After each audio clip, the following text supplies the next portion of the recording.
Howdy everyone, welcome back to another video on the Big Keebs YouTube channel. Today's video I'll be showing you how to make your cheap keyboard sound 100 times better. Before I do that, I'd like to remind you that only a small percentage of y'all are actually subscribed, so please do so if you haven't already. Also leave a comment because I literally read all of them and I love reading comments like "you're so underrated." You know, I get a lot of those, honestly. Also, if you couldn't tell, I'm a little bit sick, so if my voice sounds a bit off, that's why. Anyways, another thing I need to mention is that I'm having a keyboard competition in my Discord for $50. So join using the link in the description and submit your keyboard into the competition by using the Google Forms link in the description. Anyway, let's get into the video. The first step you can take to make your keyboard sound better is to either replace the switches you have or to mod the current switches you have. Modding or changing the switches in your board can drastically change the sound of your board.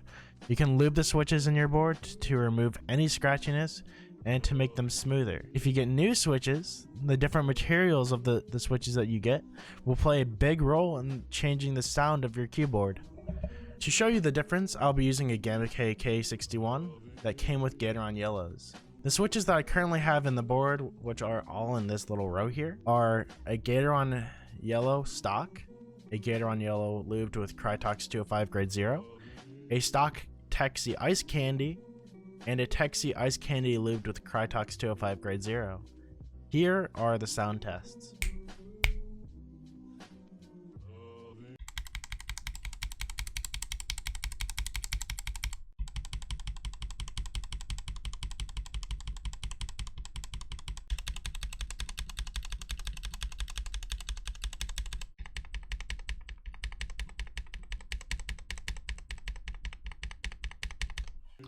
Anyways, you guys can tell there's a huge difference between all the switches, whether they're lubed with Krytox or whether they're Texie Ice Candies or not Texie Ice Candies. You get the whole point.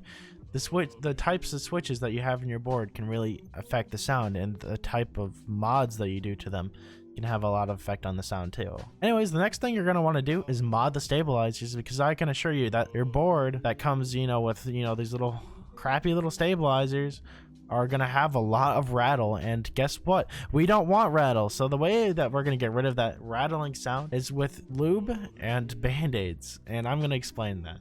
So you can lube the wire with Krytox 205 grade 0 and lube the housings of the stabilizers with the same Krytox 205 grade 0, or you could use a dielectric grease if you knew where to find that, because I couldn't find any and I was just a little bit too lazy to order some, but order it if you want to. And then band-aid modding, where you basically just place a band-aid into the plate. I kind of have a little bit of an example I could show you if I just take off that space bar. Yeah, I have like climber tape right in between the plate and the stabilizer, which basically removes the space in between the plate and the stabilizer, which means the stabilizer doesn't have much room to move, which basically movement equals rattle. So I'm going to show you guys the difference between a modded stabilizer and a non-modded stabilizer. So here's a little bit of a sound test.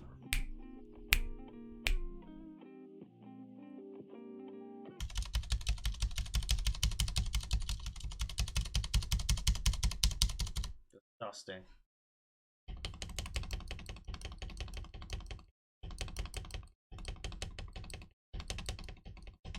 As you guys can tell, there's a huge difference. Between modded and not modded stabilizers. And I know you guys are gonna be like, "Why did you sound so hollow in the board?" And that's gonna be the next step.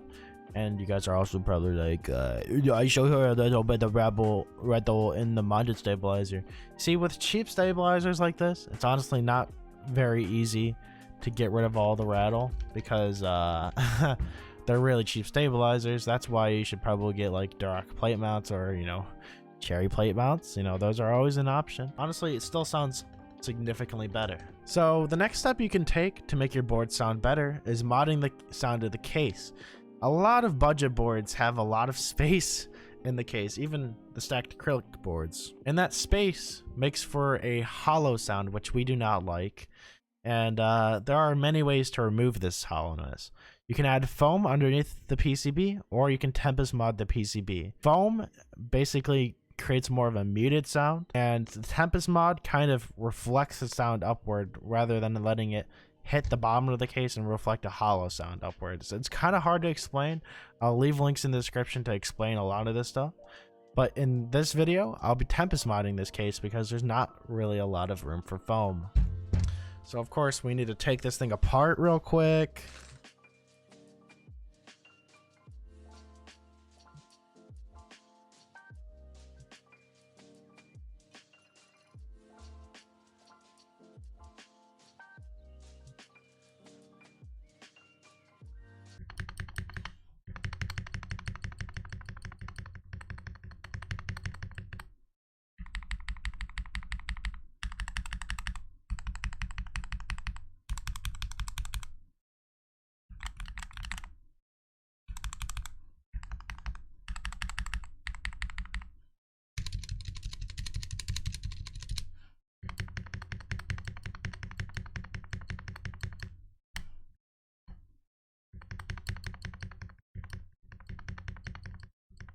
So you guys can tell there's definitely a big difference. You guys can't hear any of that hollow sound. Besides the space bar, I know it does need a little bit more modding, but you get the point.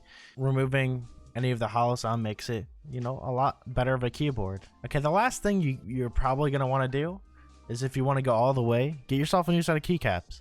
You guys can find a cheap set of PBT keycaps on Amazon that look better than your shine through gaming keycaps. And they'll honestly sound better too, because who would have thought that thicker and better quality materials would have a better effect on sound.